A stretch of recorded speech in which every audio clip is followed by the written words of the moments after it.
നമസ്കാരം. Gulf today തുടങ്ങുന്നു. ആദ്യ റിപ്പോർട്ടിലേക്ക്. മുഖ്യമന്ത്രി പിണറായി വിജയൻ നാളെ ഖത്തറിലെത്തും. നാളെ രാവിലെ പ്രവാസി നേതാക്കളുമായി കൂടിക്കാഴ്ച നടത്തുന്ന മുഖ്യമന്ത്രി വൈകിട്ട് 6 മണിക്ക് അബു ഖമൂറിലെ ഐഡിയൽ ഇന്ത്യൻ സ്കൂൾ ഗ്രൗണ്ടിൽ നടക്കുന്ന മലയാളോത്സവം ഉദ്ഘാടനം ചെയ്യും. 12 വർഷങ്ങൾക്ക് ശേഷം കേരളത്തിൽ നിന്നുള്ള മുഖ്യമന്ത്രി ഖത്തറിലെത്തുമ്പോൾ സ്വീകരിക്കാൻ വലിയ ഒരുക്കങ്ങളാണ് മലയാളി സമൂഹം നടത്തുന്നത്. ലോക കേരള സഭയുടെയും മലയാളം മിഷൻ സംസ്കൃതി ഖത്തർ ചാപ്റ്ററിന്റെയും ആഭിമുഖ്യത്തിൽ നടക്കുന്ന മലയാളോത്സവമാണ് മുഖ്യമന്ത്രി പങ്കെടുക്കുന്ന പ്രധാന പൊതുപരിപാടി. പരിപാടിയുടെ ഒരുക്കങ്ങളെക്കുറിച്ച് സംഘാടകർ വാർത്താസമ്മേളനത്തിൽ വിശദീകരിച്ചു. മലയാളോത്സവത്തിൽ പങ്കെടുക്കുന്നവർക്ക് അൽക്കോർ, മിസൈദ്, ഇൻഡസ്ട്രിയൽ ഏരിയ, വക്ര, ഉംസലാൽ തുടങ്ങി ഖത്തറിന്റെ വിവിധ ഭാഗങ്ങളിൽ നിന്ന് വാഹന സൗകര്യം ഒരുക്കിയിട്ടുണ്ട്. പരിപാടിക്കെത്തുന്നവർ പരമാവധി പൊതുഗതാഗത സൗകര്യങ്ങൾ ഉപയോഗപ്പെടുത്തണമെന്നും സംഘാടകർ ആവശ്യപ്പെട്ടു. ഖത്തറിലെ ഇന്ത്യൻ അംബാസഡർ വിപുൽ, ഫിഷറി സാംസ്കാരിക വകുപ്പ് മന്ത്രി Saji Cherian, MA Yusuff Ali, Kerala chief secretary doctor A Jayathilak തുടങ്ങിയവർ പരിപാടിയിൽ സംബന്ധിക്കും. മുഖ്യമന്ത്രിയെ വരവേൽക്കാനുള്ള എല്ലാ ഒരുക്കങ്ങളും പൂർത്തിയായതായി സംഘാടകർ വാർത്താസമ്മേളനത്തിൽ വ്യക്തമാക്കി. മലയാളോത്സവത്തിന് മാറ്റുകൂട്ടാൻ വിവിധ കലാപരിപാടികൾ, നൃത്തനൃത്യങ്ങൾ, ചെണ്ടമേളം എന്നിവ അരങ്ങേറും. ഐഡിയൽ ഇന്ത്യൻ സ്കൂളിന്റെ വിശാലമായ ഗ്രൗണ്ടിൽ കേരളത്തിലെ 14 ജില്ലകളുടെ സവിശേഷതകൾ പ്രദർശിപ്പിക്കുന്ന പവലിയനുകൾ അതാത് ജില്ലയിലെ സംഘടനകൾ ഒരുക്കുന്നുണ്ടെന്നും സംഘാടകർ അറിയിച്ചു. വാർത്താ സമ്മേളനത്തിൽ സംഘാടക സമിതി ചെയർമാനും നോർക്ക റൂട്ട്സ് ഡയറക്ടറുമായ CV റപ്പായി, ജനറൽ കൺവീനറും പ്രവാസി ക്ഷേമ ബോർഡ് ഡയറക്ടറുമായ EM സുധീർ, സംഘാടക സമിതി ഭാരവാഹികളായ KR ജയരാജ്, ഷൈനി കബീർ, ഷംസീർ അരിക്കുളം, സാബിത് സഹീർ, പ്രമോദ് ചന്ദ്രൻ, സമീർ സിദ്ദീഖ്, അഹമ്മദ് കുട്ടി, ഷഹീൻ മുഹമ്മദ് ഷാഫി, അബ്ദുൽ അസീസ്, ജസിദ, ബിന്ദു പ്രദീപ് എന്നിവർ പങ്കെടുത്തു. അൻവർ പാലേരി, 24 ദോഹ. സൗദി തലസ്ഥാനമായ റിയാദിൽ നടക്കുന്ന ആഗോള നിക്ഷേപ സംഗമം അവസാന ഘട്ടത്തിലേക്ക്. 3-ാം ദിവസമായി ഇന്ന് സൗദി കിരീടാവകാശി മുഹമ്മദ് ബിൻ സൽമാൻ രാജകുമാരൻ ഉച്ചകോടിയിൽ പങ്കെടുത്തു. സമാപന ദിവസമായ നാളെ വൻകിട നിക്ഷേപ കരാറുകൾ ഒപ്പുവയ്ക്കും. ലോകത്തിലെ മുൻനിര നിക്ഷേപകരെയും നേതാക്കളെയും ഒരുമിപ്പിച്ചുകൊണ്ട് റിയാദിൽ നടന്നുവരുന്ന ഫ്യൂച്ചർ ഇൻവെസ്റ്റ്മെന്റ് ഇനീഷ്യേറ്റീവ് 3 ദിവസം പിന്നിട്ടു. സൗദി കിരീടാവകാശി മുഹമ്മദ് ബിൻ സൽമാൻ രാജകുമാരന്റെ സർപ്രൈസ് എൻട്രി ആയിരുന്നു ഉച്ചകോടിയിൽ ഇന്നത്തെ പ്രത്യേകത. സിറിയൻ പ്രസിഡന്റ് അഹമ്മദ് അൽ ഷറ പങ്കെടുത്ത ചടങ്ങിലാണ് പ്രിൻസ് മുഹമ്മദ് ബിൻ സൽമാൻ പങ്കെടുത്തത്. സിറിയൻ പ്രസിഡന്റ് പങ്കെടുത്ത ചർച്ച പൂർത്തിയായതോടെ കിരീടാവകാശി മടങ്ങുകയും ചെയ്തു. Saudi public investment fund governor Yasir Al Rumayyan, Red Sea പദ്ധതി, ദിരിയ, കിങ് സൽമാൻ എയർപോർട്ട് തുടങ്ങിയവയുടെ CEO-മാർ തുടങ്ങിയവരും ഇന്ന് നടന്ന ചർച്ചകളിൽ പങ്കെടുത്തു. നിക്ഷേപ തന്ത്രങ്ങൾ, സാമ്പത്തിക വിഷയങ്ങൾ, സാങ്കേതിക മുന്നേറ്റങ്ങൾ എന്നിവയെക്കുറിച്ച് ആഴത്തിലുള്ള ചർച്ചകൾക്ക് ഉച്ചകോടി സാക്ഷ്യം വഹിച്ചു. ഉൽപാദനക്ഷമതയിലും തൊഴിൽ മേഖലയിലും ആർട്ടിഫിഷ്യൽ ഇന്റലിജൻസിന്റെ സ്വാധീനം സമ്മേളനം വിശദമായി ചർച്ച ചെയ്തു. ഉച്ചകോടി സമാപനത്തിലേക്ക് കടക്കുമ്പോൾ വിവിധ മേഖലകളിലായി ബില്യൺ കണക്കിന് ഡോളറിന്റെ സുപ്രധാന നിക്ഷേപ കരാറുകൾ പ്രഖ്യാപിക്കപ്പെട്ടു. ഇത് സൗദിയുടെ വിഷൻ 2030 ലക്ഷ്യം കൈവരിക്കാനുള്ള ശ്രമങ്ങൾക്ക് കരുത്തു പകരുമെന്നാണ് പ്രതീക്ഷ. വിദേശ നിക്ഷേപകർക്ക് വലിയ അവസരങ്ങൾ നൽകുന്ന വൻകിട പദ്ധതികളുടെ പ്രഖ്യാപനം ഉച്ചകോടിയിൽ പ്രതീക്ഷിക്കുന്നുണ്ട്. 8000-ലധികം പ്രതിനിധികൾ പങ്കെടുക്കുന്ന ഉച്ചകോടി നാളെ സമാപിക്കും. റിയാദിലെ king Abdul Aziz international conference സെന്ററിൽ നിന്നും ജലീൽ കണ്ണമംഗലം, 24. നിക്ഷേപകർക്ക് നേട്ടമേകുന്ന മികച്ച സാഹചര്യമാണ് സൗദി അറേബ്യയിലെന്ന് വ്യവസായി MA യൂസഫ് അലി പറഞ്ഞു. റിയാദിൽ നടക്കുന്ന ആഗോള നിക്ഷേപ സംഗമത്തിൽ നടന്ന പാനൽ ചർച്ചയിൽ പങ്കെടുക്കുകയായിരുന്നു MA യൂസഫ് അലി. മെന മേഖലയിലെ നിക്ഷേപ സാധ്യതകളും വളർച്ചയും പാനലിസ്റ്റുകൾ ചർച്ച ചെയ്തു. മെന മേഖലയിൽ നിക്ഷേപകർക്ക് ഏറ്റവും മികച്ച അവസരങ്ങളാണുള്ളതെന്ന് Lulu group chairman MA Yusuff Ali പറഞ്ഞു. റിയാദിൽ നടക്കുന്ന ഫ്യൂച്ചർ ഇൻവെസ്റ്റ്മെന്റ് ഇനീഷ്യേറ്റീവ് പാനൽ ചർച്ചയിൽ പങ്കെടുത്ത് സംസാരിക്കുകയായിരുന്നു അദ്ദേഹം. Middle east and north Africa മേഖലയിലെ നിക്ഷേപ സാധ്യതകളും പ്രാധാന്യവും ചർച്ച ചെയ്ത പാനലിലാണ് യൂസഫ് അലി പങ്കെടുത്തത്. And economy is very strong, and also see the infrastructure how on time to time changing. So you see that it will keep going. And also ease of doing business.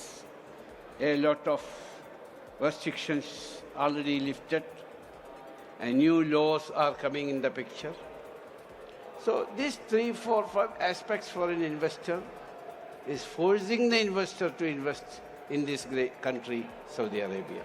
Yusuf അലിക്ക് പുറമെ red ventures founding partner Omar Al Majdouie, vision invest chief portfolio officer Ali Ayyub, B ക്യാപിറ്റലിന്റെ സഹസ്ഥാപകനും CEO-യുമായ രാജ് ഗാംഗുലി എന്നിവരും ചർച്ചയിൽ പങ്കെടുത്തു. മേഖലയുടെ സാമ്പത്തിക പരിവർത്തനവും വളർച്ചയുമെല്ലാം പാനലിസ്റ്റുകൾ ചർച്ച ചെയ്തു. മെന മേഖലയിൽ സൗദി അറേബ്യ മികച്ച ഇൻവെസ്റ്റ് ഹബ്ബായി മാറുമെന്നും ചർച്ചയിൽ പങ്കെടുത്തവർ അഭിപ്രായപ്പെട്ടു. റിയാദിൽ നിന്നും ജലീൽ കണ്ണമംഗലം, 24. പുതിയ നിക്ഷേപ സാധ്യതകളും അവസരങ്ങളും തുറന്നിടുന്ന അപൂർവ സംഗമമാണ് റിയാദിൽ നടക്കുന്ന ആഗോള നിക്ഷേപ ഉച്ചകോടിയെന്ന് അറബ് ഡ്രീംസ് മാനേജ്മെന്റ് പ്രതിനിധികൾ. തുടർച്ചയായ രണ്ടാമത്തെ വർഷമാണ് Arab dreams future investment initiative ഉച്ചകോടിയിൽ സംബന്ധിക്കുന്നത്. പുതിയ പദ്ധതികളും സാങ്കേതിക മേഖലയുടെ വളർച്ചയും സൗദിയിൽ വിപുലമായ നിക്ഷേപ സാധ്യതകൾ തുറന്നിരിക്കുകയാണെന്ന് സൗദിയിലെ Arab dreams business management consultants പ്രതിനിധികളായ അമീർ മുനീർ എന്നിവർ പറഞ്ഞു. റിയാദിലെ ആഗോള നിക്ഷേപ സംഗമത്തിൽ നടക്കുന്ന ചർച്ചകളെല്ലാം ഇത് ബോധ്യപ്പെടുത്തുന്നുണ്ട്. ഇത് തുടർച്ചയായ രണ്ടാമത്തെ വർഷമാണ് അറബ് ഡ്രീംസ് ഉച്ചകോടിയിൽ പങ്കെടുക്കുന്നത്. ഇവിടെ ഇന്ന് യാസർ അൽ റുമയ്യാൻ FIA കുറിച്ച് പറഞ്ഞത് ലോകത്തിലെ സാമ്പത്തിക ദിശയെ നിയന്ത്രിക്കാൻ കഴിയുന്ന ഏറ്റവും വലിയൊരു ഫോറമാണ് FIA. അത്രത്തോളം കുറെ കമ്പനികളുടെ ഡിസിഷൻ മേക്കേഴ്സ്, ലീഡേഴ്സ്, ഇൻവെസ്റ്റേഴ്സ് ഇവരെല്ലാവരും ഒന്നിക്കുന്ന വലിയൊരു ഫ്യൂച്ചർ ഇൻവെസ്റ്റ്മെന്റ് ഇനിഷ്യേറ്റീവാണ് ഇവിടെ നടന്നിട്ടുള്ളത്. ഈ FIA ഈവന്റിൽ 75% വർക്ക് ചെയ്തിട്ടുള്ളത് ഞങ്ങളെ ക്ലയന്റ് ആണ്. IT മേഖലയുടെ വലിയ സാധ്യതകൾ തുറന്നു കാട്ടുന്നതാണ് സംഗമത്തിലെ ഓരോ ചർച്ചയും. സൗദിയുടെ നിക്ഷേപ സാധ്യതകൾ പഠിക്കാനായി വിവിധ രാജ്യങ്ങളിൽ നിന്നെത്തിയ നിരവധി പ്രമുഖരുമായി ആശയവിനിമയം നടത്തിയതായും അറബ് ഡ്രീംസ് പ്രതിനിധികൾ പറഞ്ഞു. ഇവിടെ എല്ലാ മേഖലയിലും AI വരുന്ന മാറ്റങ്ങളെക്കുറിച്ചുള്ള പാനൽ ചർച്ചകളും കാര്യങ്ങളുമാണ് ഏറ്റവും കൂടുതൽ നടന്നിട്ടുള്ളത്. ഓരോ രാജ്യത്തു നിന്നും ഇവിടെ സൗദിയിലുള്ള സാധ്യതകൾ അറിയാൻ വരുന്നവരടക്കം ഇവിടെ കാണാൻ നമുക്ക് കഴിഞ്ഞിട്ടുണ്ട്. അവരായിട്ട് നമുക്ക് നീണ്ടൊരു ചർച്ചയിലോട്ട് തന്നെ ഞങ്ങൾ പോയിട്ടുണ്ട്. പ്രീമിയം റെസിഡൻസി രംഗത്ത് വിദേശ നിക്ഷേപകർക്ക് അനുകൂലമായ വലിയ മാറ്റം ഉടൻ പ്രതീക്ഷിക്കാമെന്ന സൂചന ബന്ധപ്പെട്ടവരിൽ നിന്ന് ലഭിച്ചതായും അമീറും മുനീറും പറഞ്ഞു. റിയാദിൽ നിന്നും ജലീൽ കണമകലം, 24. കുവൈറ്റിൽ മയക്കുമരുന്ന് വിതരണക്കാർക്കും കച്ചവടക്കാർക്കും ഇടനിലക്കാർക്കും വധശിക്ഷ നൽകുന്ന പുതിയ നിയമത്തിന് മന്ത്രിസഭായോഗം അംഗീകാരം നൽകി. മയക്കുമരുന്നുമായി ബന്ധപ്പെട്ട ചെറിയ കേസുകളിൽ വൻപിഴ ശിക്ഷയും ദീർഘകാല ജയിൽ ശിക്ഷയും പുതിയ നിയമത്തിൽ വ്യവസ്ഥ ചെയ്യുന്നുണ്ട്. ഒന്നാം ഉപപ്രധാനമന്ത്രിയും ആഭ്യന്തരമന്ത്രിയുമായ ഷെയ്ഖ് ഫഹദ് അൽ യൂസഫ് രൂപീകരിച്ച ജസ്റ്റിസ് മുഹമ്മദ് അൽ ദുവൈജിന്റെ നേതൃത്വത്തിലുള്ള ജുഡീഷ്യൽ സമിതി തയ്യാറാക്കിയ പുതിയ കരട് നിയമത്തിനാണ് മന്ത്രിസഭ അംഗീകാരം നൽകിയത്. മയക്കുമരുന്ന് വ്യാപനം തടയുന്നതിന്റെ ഭാഗമായാണ് പഴയ നിയമം ഭേദഗതി വരുത്തിയത്. നിലവിൽ പുതിയ നിയമം അമീറിന്റെ അംഗീകാരത്തിനായി സമർപ്പിച്ചിരിക്കുകയാണ്. ഖത്തറിൽ നിന്ന് ദ്രവീകൃത പ്രകൃതിവാതകം ഇറക്കുമതി ചെയ്യാനുള്ള 17 വർഷത്തേക്കുള്ള പുതിയ കരാറിൽ ഇന്ത്യയും ഖത്തറും ഒപ്പുവച്ചു. ഖത്തർ എനർജിയും ഗുജറാത്ത് സ്റ്റേറ്റ് പെട്രോളിയം കോർപ്പറേഷനും തമ്മിൽ ഒപ്പുവച്ച കരാർ പ്രകാരം ഖത്തർ എനർജി ഓരോ വർഷവും പരമാവധി 10 ലക്ഷം ടൺ LNG ഇന്ത്യക്ക് നൽകും. വിതരണം 2026 മുതൽ തുടങ്ങും. 1999 മുൻപ് ഖത്തർ പെട്രോളിയം എന്നറിയപ്പെട്ടിരുന്ന ഖത്തർ എനർജിയും പെട്രോനെറ്റും 7.5 മെട്രിക് ടൺ LNG വിതരണം ചെയ്യുന്നതിനുള്ള ആദ്യ ദീർഘകാല LNG ഇറക്കുമതി കരാറിൽ ഒപ്പുവെച്ചതു മുതൽ ആരംഭിച്ച ബന്ധമാണ് പുതിയ കരാർ വഴി കൂടുതൽ ശക്തിപ്പെടുന്നത്. ഇതിനിടെ കരാറുമായി ബന്ധപ്പെട്ട് ഇരു രാജ്യങ്ങൾക്കുമിടയിൽ ചില അസ്വാരസ്യങ്ങളുണ്ടായെങ്കിലും 2019-ലും 23-ലും ചെറിയ ഭേദഗതികളോടെ കരാർ പുതുക്കിയിരുന്നു. ഇതനുസരിച്ച് 2023-ൽ ഖത്തറിൽ നിന്ന് 10.6 ദശലക്ഷം ടൺ LNG ആണ് ഇന്ത്യ ഇറക്കുമതി ചെയ്തത്. 2024-ൽ ഖത്തർ എനർജിയും ഇന്ത്യയിലെ പെട്രോനെറ്റും 20 വർഷത്തെ ദ്രവീകൃത പ്രകൃതിവാതക കരാറിൽ ഒപ്പുവെച്ചതിന് പിന്നാലെ 2025-ൽ വീണ്ടും കരാർ പുതുക്കിയിരുന്നു. ഇതിന്റെ തുടർച്ചയായാണ് ഇന്ത്യയിലെ വിവിധ ടെർമിനലുകളിലേക്ക് എക്സ്ഷിപ്പ് അടിസ്ഥാനത്തിൽ ദ്രവീകൃത പ്രകൃതിവാതകം ഇറക്കുമതി ചെയ്യാനുള്ള കരാറിൽ ഖത്തറും ഗുജറാത്ത് സ്റ്റേറ്റ് പെട്രോളിയം കോർപ്പറേഷനും തമ്മിൽ പുതിയ കരാറിൽ ഒപ്പുവെച്ചത്. ഇന്ത്യയുടെ ഊർജ്ജാവശ്യങ്ങൾ നിറവേറ്റാനും പ്രകൃതി സൗഹൃദ ഊർജ്ജത്തിലേക്ക് മാറാനും കരാർ സഹായിക്കുമെന്ന് ഖത്തർ എനർജി CEO സാദിൽ ഷരീദ് അൽ ഖാബി പറഞ്ഞു. ഇരു കമ്പനികളുടെയും പരസ്പര വിശ്വാസവും സഹകരണവുമാണ് ഇതിലൂടെ കൂടുതൽ ശക്തമാകുന്നതെന്നും ഖത്തർ എനർജി ലോകവ്യാപകമായി വിതരണ പങ്കാളിത്തം ശക്തിപ്പെടുത്തുന്നതിന്റെ ഭാഗമാണ് കരാറെന്നും അദ്ദേഹം കൂട്ടിച്ചേർത്തു. 2030 ആകുമ്പോഴേക്കും പ്രകൃതിവാതകത്തിന്റെ ഉപയോഗം 15% വർദ്ധിപ്പിക്കാൻ ഇന്ത്യ ശ്രമിക്കുന്നതിനിടെയാണ് പുതിയ കരാർ നിലവിൽ വരുന്നത്. അമേരിക്കയ്ക്ക് ശേഷം ലോകത്തിലെ രണ്ടാമത്തെ വലിയ LNG കയറ്റുമതിക്കാരായ ഖത്തർ ഊർജ്ജ മേഖലയിലെ ഏറ്റവും വലിയ പദ്ധതിയായ നോർത്ത് ഫീൽഡ് എക്സ്പാൻഷൻ പ്രൊജക്ടിന് കീഴിൽ പ്രകൃതിവാതക ഉൽപ്പാദനത്തിൽ ആധിപത്യം സ്ഥാപിക്കാനുള്ള ശ്രമം നടത്തുന്നതിനിടെ ഇന്ത്യയുമായി ഉണ്ടാക്കിയ കരാർ ഖത്തറിനും ഏറെ നേട്ടമുണ്ടാക്കും. ജപ്പാൻ, ചൈന, ദക്ഷിണ കൊറിയ എന്നിവയ്ക്കൊപ്പം ഖത്തറിന്റെ മുൻനിര ഏഷ്യൻ ഉപഭോക്താക്കളിൽ ഇന്ത്യയും ഉൾപ്പെടും. അൻവർ പാലേരി, 24, ദോഹ. ക്യാൻസർ ബാധിതരോടുള്ള ഐക്യദാർഢ്യത്തിന്റെ പ്രതീകമായ ആഗോള പരിപാടി റിലേ ഫോർ ലൈഫ് 2025 ഈ മാസം 31-ന് ഖത്തറിൽ നടക്കും. ഖത്തർ ക്യാൻസർ സൊസൈറ്റിയുടെ ആഭിമുഖ്യത്തിൽ വെള്ളിയാഴ്ച വൈകിട്ട് 3 മുതൽ 8 വരെ ആസ്പിയർ ഇൻഡോർ ട്രാക്കിലാണ് പരിപാടി. ജീവിതത്തെ ആഘോഷിക്കുക, ക്യാൻസറിനെ അതിജീവിച്ചവരെ ആദരിക്കുക, രോഗബാധിതരെ ചേർത്ത് പിടിക്കുക, ക്യാൻസറിനെതിരായ പോരാട്ടത്തിൽ ഐക്യപ്പെടുക എന്നീ ലക്ഷ്യങ്ങളോടെ 30ഓളം രാജ്യങ്ങളിൽ പരിപാടി നടക്കും. 4 മണിക്കൂർ സമയം തുടർച്ചയായി പരിപാടി നടക്കുന്നതിന് പുറമെ വിദ്യാഭ്യാസ, വിനോദ, കുടുംബ സൗഹൃദ പരിപാടികൾ, ക്യാൻസറിനെ അതിജീവിച്ചവരുടെ അനുഭവ കഥകൾ, ആരോഗ്യ ബോധവൽക്കരണ സെഷനുകൾ എന്നിവയും പരിപാടിയുടെ ഭാഗമായുണ്ടാകും. ഇന്ത്യയിലെ പ്രശസ്ത ആധുനിക ചിത്രകാരനായിരുന്ന MF ഹുസൈന്റെ സൃഷ്ടികൾ ഉൾപ്പെടുത്തി ഖത്തർ മ്യൂസിയംസ് ന്യൂഡൽഹിയിലെ കിരൺ നടാർ മ്യൂസിയം ഓഫ് ആർട്ടുമായി സഹകരിച്ച് സംഘടിപ്പിക്കുന്ന പ്രദർശനത്തിന് ഖത്താറിൽ തുടക്കമായി. MF ഹുസൈന്റെ ഫോട്ടോഗ്രാഫുകൾ, ഡ്രോയിങ്ങുകൾ, കവിതകൾ, സിനിമാ പോസ്റ്ററുകൾ, അപൂർവമായി മാത്രം കാണുന്ന ആർക്കൈവൽ മെറ്റീരിയൽ എന്നിവ ഉൾപ്പെടുത്തി തയ്യാറാക്കിയ ദൃശ്യ പനോരമയാണ് MF Husain the rooted nomad എന്ന പ്രശ്നത്തിലുള്ളത്. സ്വന്തം രാജ്യത്തോടുള്ള ആഴത്തിലുള്ള ബന്ധവും MF ഹുസൈന്റെ നാടോടി കോസ്മോപൊളിറ്റൻ മനോഭാവവും പ്രകടിപ്പിക്കുന്നതാണ് പ്രദർശനം. എക്സിബിഷൻ 2026 ഫെബ്രുവരി വരെ ഉണ്ടാവും.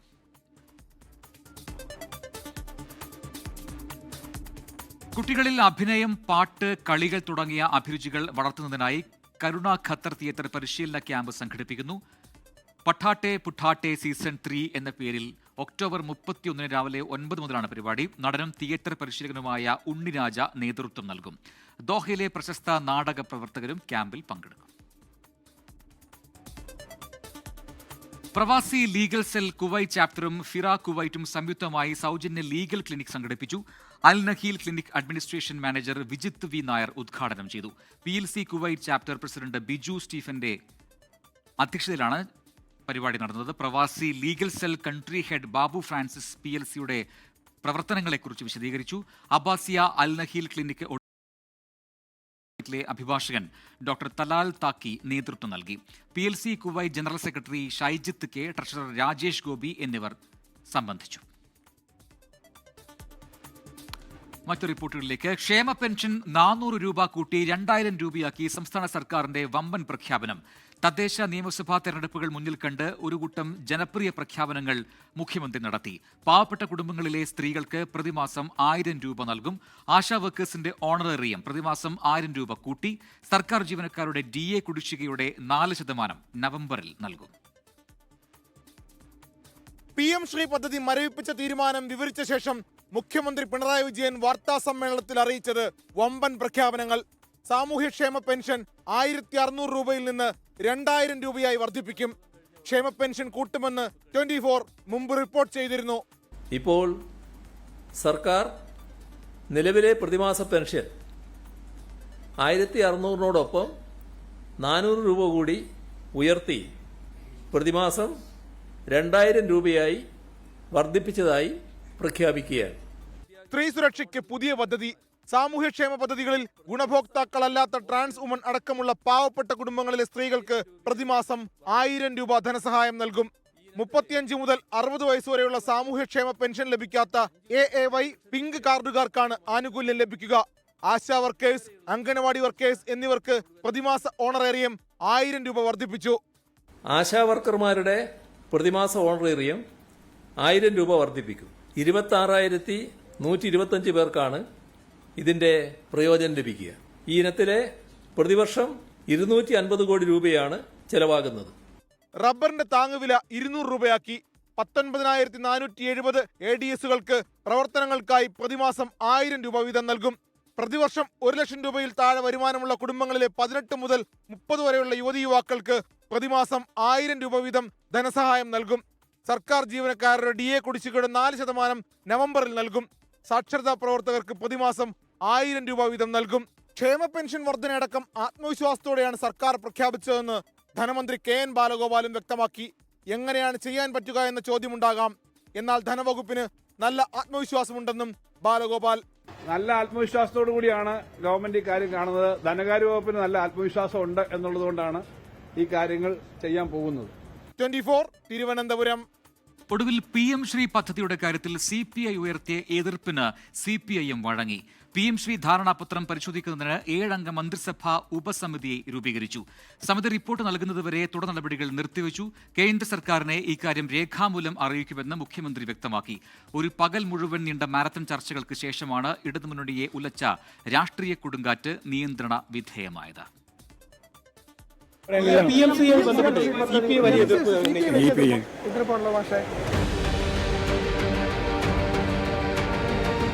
പക്ഷേ CPM സംസ്ഥാന സെക്രട്ടറി MV ഗോവിന്ദൻ കരുതിയതുപോലെ ആയിരുന്നില്ല PM-ശ്രീ വിഷയത്തിൽ കാര്യങ്ങൾ അവസാനിച്ചത്. CPI കടുപ്പിച്ചപ്പോൾ CPM-ന് അയയാതെ വഴിയുണ്ടായിരുന്നില്ല. അങ്ങനെ PM-ശ്രീയിൽ U-ടേൺ. പദ്ധതി പഠിക്കാൻ 7-അംഗ മന്ത്രിസഭ ഉപസമിതി. റിപ്പോർട്ട് വരുന്നതുവരെ തുടർ നടപടികൾ ഉണ്ടാകില്ല. ഇക്കാര്യം കേന്ദ്രത്തെ രേഖാമൂലം അറിയിക്കുമെന്ന് മുഖ്യമന്ത്രി തന്നെ വിശദീകരിച്ചു.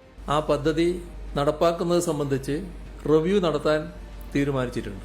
ഈ കാര്യം പരിശോധിച്ച് റിപ്പോർട്ട് ലഭ്യമാക്കുന്നതിന് 7 അംഗങ്ങളുള്ള ഒരു മന്ത്രിസഭാ ഉപസമിതിയും രൂപീകരിച്ചിട്ടുണ്ട്.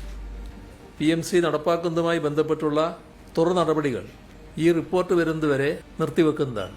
ആ കാര്യം കേന്ദ്ര സർക്കാരിനെ കത്ത് മുഖേന അറിയിക്കുകയും ചെയ്യും.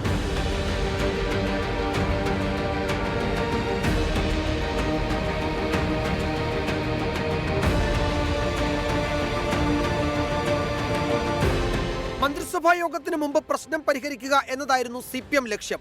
AKG സെന്ററിലും MN സ്മാരകത്തിലും കൂടിയാലോചനകൾ രാവിലെ തുടങ്ങി.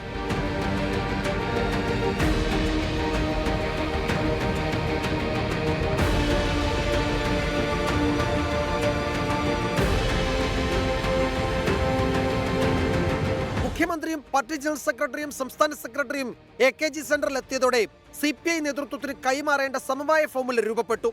MN സ്മാരകത്തിലും തിരക്കിട്ട ചർച്ചകൾ. CPI സംസ്ഥാന സെക്രട്ടറി ബിനോയ് വിശ്വവും കേന്ദ്ര സെക്രട്ടേറിയറ്റ് അംഗം K പ്രകാശ് ബാബുവും കൂടിയാലോചനയിൽ. 24-ലൂടെ ഒരു പുതിയ വിവരം നമ്മൾ പുറത്തുവിടുന്നു. CPI-യുടെ സമ്മർദ്ദത്തിന് വഴങ്ങുന്നു എന്നതാണ് ഏറ്റവും പുതിയ വിവരം. എന്തായാലും ധാരണാപത്രം മരവിപ്പിക്കുന്നു എന്ന് കാണിച്ചുകൊണ്ട് ഒരു കത്ത് ഇപ്പോൾ നൽകണമെന്നാണ് CPI ആവശ്യപ്പെട്ടിരുന്നത്. ആ കത്തിന്റെ കരട് CPIM തയ്യാറാക്കി CPI നേതൃത്വത്തിന് കൈമാറിയിട്ടുണ്ട്. മസ്കറ്റ് ഹോട്ടലിലെ പ്രഭാത ഭക്ഷണ ടേബിളിന്റെ ഇരുവശത്തും MA ബേബിയും ബിനോയ് വിശ്വവും. CPM തീരുമാനം ബേബി വിശദീകരിച്ചു. കാര്യങ്ങൾ സമവായത്തിലേക്ക്. കേന്ദ്രത്തിന് കൈമാറാനുള്ള കത്തിന്റെ കരട് CPIക്ക് സ്വീകാര്യം. മന്ത്രിസഭാ ഉപസമിതിയിൽ 2 CPI മന്ത്രിമാർ. ഇതോടെ ഇന്നത്തെ ക്യാബിനറ്റിൽ 4 CPI മന്ത്രിമാരും പങ്കെടുക്കുമെന്ന് ഉറപ്പായി. വിജയത്തിന്റെയോ പരാജയത്തിന്റെയോ കണക്കെടുക്കാൻ CPI ഇല്ല. CPI പറയും വിജയത്തിന്റെ കാര്യമാണ് പറയേണ്ടതെങ്കിൽ ഈ വിജയം LDFന്റെ വിജയമാണ്, ഇടതുപക്ഷ ഐക്യത്തിന്റെ വിജയമാണ്, ഇടതുപക്ഷ ആശയത്തിന്റെയും രാഷ്ട്രീയത്തിന്റെയും വിജയമാണ്. AKG സെന്ററിലെത്തി ബിനോയ് വിശ്വം മുഖ്യമന്ത്രിയെ കണ്ടു. മുഖ്യമന്ത്രി മാധ്യമപ്രവർത്തകരെ കാണുമെന്ന് സ്ഥിരീകരിച്ചത് ഡൽഹിയിൽ അജോയ് ഭവനിൽ D. രാജ ആയിരുന്നു. There is some positive development that government will take a position to convey this to union government and the chief minister will explain. സമീപകാലത്ത് രാഷ്ട്രീയ കേരളം സാക്ഷ്യം വഹിച്ച ഉദ്വേഗഭരിതമായ മണിക്കൂറുകൾക്ക് ശേഷം അങ്ങനെ സമവായം. പിരിമുറുക്കത്തിന് അയവ് വന്നത് ഇടതു നേതാക്കളുടെ മുഖത്തും പ്രതിഫലിച്ചു. ക്യാബിനറ്റിന് ശേഷം മന്ത്രിമാർ ചിരിയോടെ പുറത്തേക്ക്. മുഖ്യമന്ത്രി മാധ്യമങ്ങളെ കാണാൻ മീഡിയ റൂമിലേക്കും. എല്ലാ പ്രശ്നങ്ങളും പരിഹരിക്കുമല്ലോ. ഏത് പ്രശ്നമായാലും പരിഹരിക്കും. പ്രശ്നങ്ങൾ ഉണ്ടാവുന്നതെല്ലാം പരിഹരിക്കും. അതിനെല്ലാം ഇടതുപക്ഷ ജനാധിപത്യ മുന്നണിക്ക് അതിൻ്റെതായ സംവിധാനങ്ങളുണ്ട്. Political desk 24. ഇതോടെ ഗൾഫ് ടുഡേ പൂർത്തിയാവുന്നു.